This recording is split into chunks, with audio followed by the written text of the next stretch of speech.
One, two, three, go. Assalamualaikum warahmatullahi wabarakatuh. Allahumma sholli ala sayyidina Muhammad wa ala ali sayyidina Muhammad. Bertemu lagi lewat pembelajaran daring dengan Bu Nisa hari Jumat, hari yang penuh dengan keberkahan. Gak boleh males, gak boleh bete, gak boleh bosan ya. Muatan pada hari ini yaitu SBDP. Tema terakhir ya teman-teman, di tema 5C sudah masuk ke dalam subtema 3. Kelas Mariyat, seni, budaya, dan prakarya. Doa dulu. A'udzu billahi minasyaitonir rajim. Bismillahirrahmanirrahim.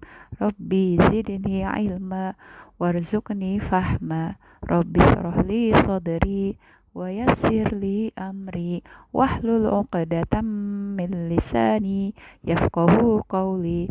Amin amin ya rabbal alamin. Teman-teman fokus, hari ini pembelajaran kita kelas 5 Riyad yaitu tentang karya seni rupa Nusantara. Karya seni rupa Nusantara. Apa sajakah karya seni rupa Nusantara itu? Ya, jadi karya seni rupa Nusantara itu bisa dibuat atau dibikin itu ya. Bahan-bahannya yang biasa digunakan adalah pertama dari kain, teman-teman.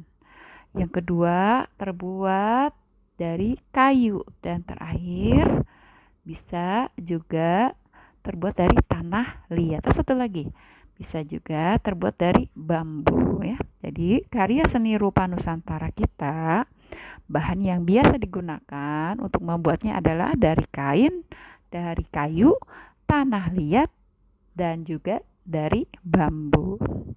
Lanjut, ini adalah contoh karya seni daerah ya. Daerah-daerah di Indonesia, contoh karya seninya.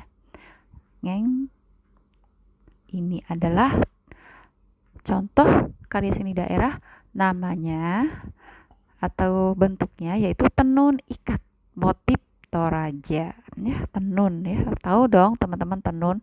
Jadi kain tenun itu dibuat dengan cara tradisional ya, bukan dengan mesin. Jadi dari benang, terus dengan kerajinan kelihayan gitu ya, tangan-tangan terampil, jadi bentuknya kain seperti ini, namanya kain tenun. Nah, yang ada di foto ini adalah tenun ikat motif Toraja. Toraja daerah mana teman-teman? Ya, Toraja itu adalah Sumatera Utara ya, suku Batak ya. Namanya motif Toraja, berarti dari daerah Sumatera Utara. Namanya tenun ikat motif Toraja. Yang kedua teman-teman, nah apa nih? Ya, ini adalah batik motif parang rusak ya. Wah, parang rusak. Kalau parang baru mungkin ada lagi teman-teman. Nah, ini adalah batik motif parang rusak. Jadi kalau kain tenun itu terbuat dari apa teman-teman? Ya, dari benang ya, dari kain gitu ya. Terbuat dari benang, tenun itu kemudian jadi kain. Nah, kalau batik itu langsung dari kain asalnya ya, dasarnya gitu. Lanjut, berikutnya adalah contoh karya seni daerah. Ini namanya seni ukir Jepara, teman-teman. Jadi kayu, kemudian diukir jadi bentuk yang indah gitu ya. Kalau di sini jadi bentuk bunga. Ya, namanya seni ukir Jepara. Nah, namanya aja udah Jepara, berarti daerahnya dari Jepara. Memang terkenal sekali ya dari Jepara itu seni ukirnya. Jepara, kota kelahiran siapa teman-teman? Pahlawan kita, Ibu Kartini ya. Mebel-mebel yang diukir, ukiran Jepara itu subhanallah bagus-bagus sekali ya. Terbuat dari apa teman-teman? Dari kayu ya. Lanjut, contoh karya seni daerah lain adalah apa nih? Topeng Bali teman-teman ya. Kalau teman-teman pernah ke Bali atau pernah lihat TV, banyak nih yang dipajang gitu atau dijual di tempat-tempat souvenir ya. Topeng Bali. Dari apa terbuatnya? Dari kayu ya, sama kayu yang diukir menjadi bentuk topeng, sebuah topeng Bali, berasal dari Bali. Lanjut, ini ada tugas. Coba perhatikan. Tugasnya adalah hari ini buatlah sebuah motif batik di buku gambarmu. Harus di buku gambar ya, nggak boleh di buku tulis teman-teman. Jadi buat sebuah motif batik di buku gambar. Aduh, guru susah ya? Enggak susah. Biar teman-teman paham, ayo kita bahas ya motif batik kita itu seperti apa. Oke, ini dia berbagai macam motif batik Indonesia. Yang pertama, lihat ada gambar bunga. Terus ada juga apa nih? Kayak ini ya, kayak Naruto. Gambar tapi bukan. Dan yang terakhir apa nih? Ya seperti inilah ya. Jadi ada 3 contoh berbagai motif batik daerah ya. Oke, biar teman-teman lebih paham kita jelasin satu-satu ya. Yang pertama, ternyata ini adalah motif batik, namanya motif 7 rupa, teman-teman. Motif batik 7 rupa ini berasal dari Pekalongan, daerah Jawa Tengah ya. Nah, ciri-cirinya yaitu berwarna cerah. Biasanya motif 7 rupa ini gambarnya itu ya berupa alam ya teman-teman ya, tumbuh-tumbuhan atau enggak hewan atau binatang ya. Nah, setiap motif batik ya, motif teman-teman tahu kan, motif itu gambar ya, gambarnya. Setiap motif batik itu memiliki makna teman-teman.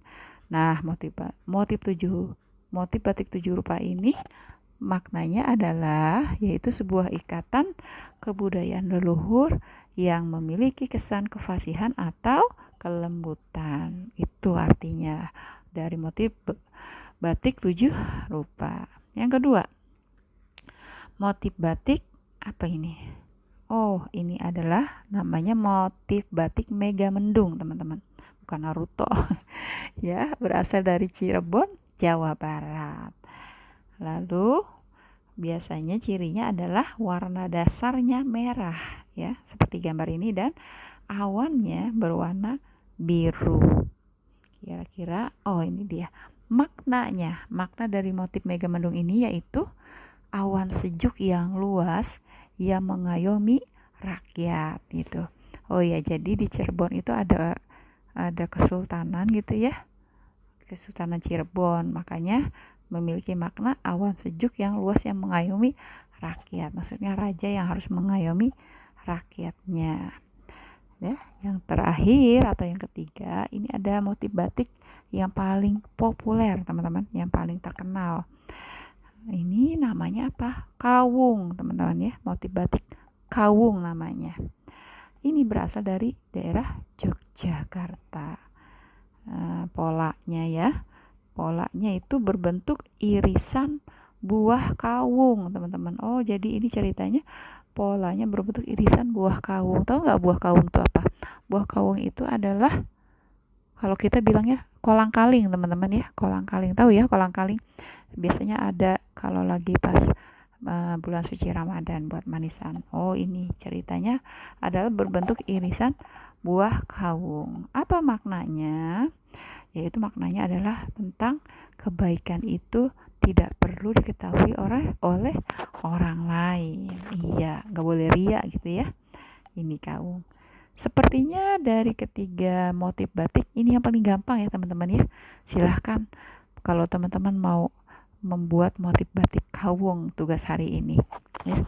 Tapi mencari yang lain, motif yang lain juga nggak apa-apa ya, terserah teman-teman.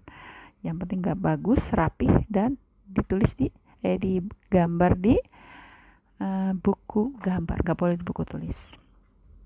Lanjut, ini ada foto, ada fakta ya, sekilas fakta tentang batik biar teman-teman tahu ya, biar teman-teman bangga. Jadi batik Indonesia itu adalah sudah tercatat sebagai warisan dunia, teman-teman. Wow, warisan dunia ya, berarti dunia sudah mengakui gitu ya. Dan tercatat jadi warisan dunia itu yaitu tanggal 2 Oktober tahun 2009, teman-teman ya. Makanya setiap tanggal 2 Oktober itu kita memperingatinya sebagai Hari Batik Nasional ya. Pemerintahan, instansi, perkantoran pada tanggal 2 Oktober mau hari apa juga pasti semua karyawan atau pegawainya harus menggunakan batik ya. Kemudian motif batik kita itu memiliki ciri khas dan makna jadi nggak asal gambar ya. Tadi sudah dijelaskan masing-masing dari makna dan khasnya ya.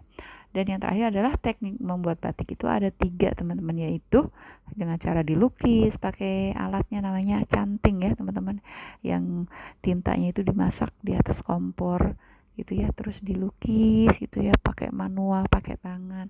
Ada juga yang dibuat dari atau menggunakan cap itu seperti stempel, jadi tinggal stempel aja gitu ya. Dan yang terakhir dibuat juga dengan cara sablon itu ya. Lihat teman-teman, ada gambarnya, yaitu petinggi negara ya di dunia ini menggunakan batik. Ada Presiden Obama juga dari Amerika ya, pada saat itu dia jadi presiden ya. Presidennya pada saat itu kita Bapak SBY ya. Ada juga siapa tuh, Sultan Brunei, teman-teman ya. Sultan Brunei juga ada. Bangga teman-teman ya sama batik kita, batik nasional, batik Indonesia.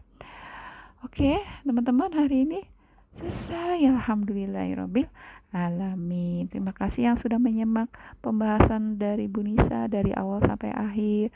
Semoga teman-teman dapat ilmu yang bermanfaat, jadi anak soleh dan solehah, dan dimengerti ya pembahasannya. Ditunggu tugasnya teman-teman ya. Jangan tanya lagi, Bu tugasnya apa? Kan sudah jelas ya. Oke, selamat berkarya teman-teman. Terima kasih. Assalamualaikum warahmatullahi wabarakatuh.